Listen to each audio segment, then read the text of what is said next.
नमस्कार प्रणाम दोस्तों, मैं हूं राजेश कुमार प्रजापति और आप देख रहे हैं प्रजापति एडिटर चैनल। दोस्तों अभी जस्ट मैं एक वीडियो छोड़ा और उसके बाद मैं देख रहा हूं कि ब्लू बीट भोजपुरी चैनल से आज सुबह में पवन सिंह का जो गाना आया हुआ है उस गाने को कम्युनिटी मारा गया है। तो मैं सोचने भी लगा, उसके बाद अभी जिस वीडियो को मैं अपलोड किया उस वीडियो में कमेंट भी आने लगा दर्शक को कि पवन सिंह के गाने को ब्लू बीट भोजपुरी चैनल से कम्युनिटी मारा गया है। तो देखिए इसका दो कारण हो सकता है कम्युनिटी मारने का ब्लू बीट भोजपुरी चैनल से। सबसे पहला तो ये हो सकता है कि ब्लू बीट भोजपुरी हुआ या खेसारी लाल यादव जी का और भी बहुत सारा चैनल है, वह सब चैनल मैनेज करने के लिए दूसरे किसी के पास रहता है।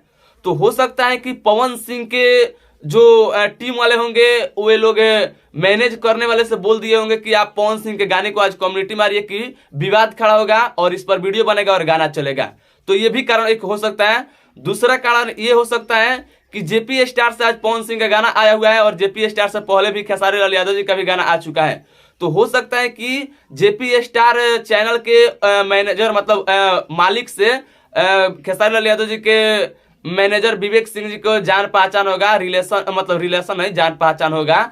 और ब्लू बीट भोजपुरी चैनल भी खेसारी लाल यादव जी का मैनेजर विवेक सिंह जी का है। तो हो सकता है कि इन लोगों को जान पहचान की वजह से कहीं कम्युनिटी मारे होंगे, विवेक सिंह जी बोले होंगे मारने के लिए। तो दो कारण हो सकता है। तो आप लोगों को क्या लगता है कि इस गाने को गलती से कम्युनिटी मारवाया गया है वीडियो बनाने के लिए, या क्या बोलता है कि या विवेक सिंह जी खुद बोले होंगे कम्युनिटी मारने के लिए? मुझे तो नहीं लग रहा है कि देखिए मुझे भी दोनों कारण लग सकता है, इसमें हम नहीं बोल सकते हैं, लेकिन हो सकता है बाद में पता चल जाएगा तो आप लोगों को भी पता चल जाएगा। आप लोगों को क्या लगता है कमेंट करके कमेंट बॉक्स में बताइएगा और मैं इस वीडियो को पेंट करता हूँ। मिलता हूँ नेक्स्ट वीडियो में, तब तक के लिए जय हिंद जय भोजपुरी।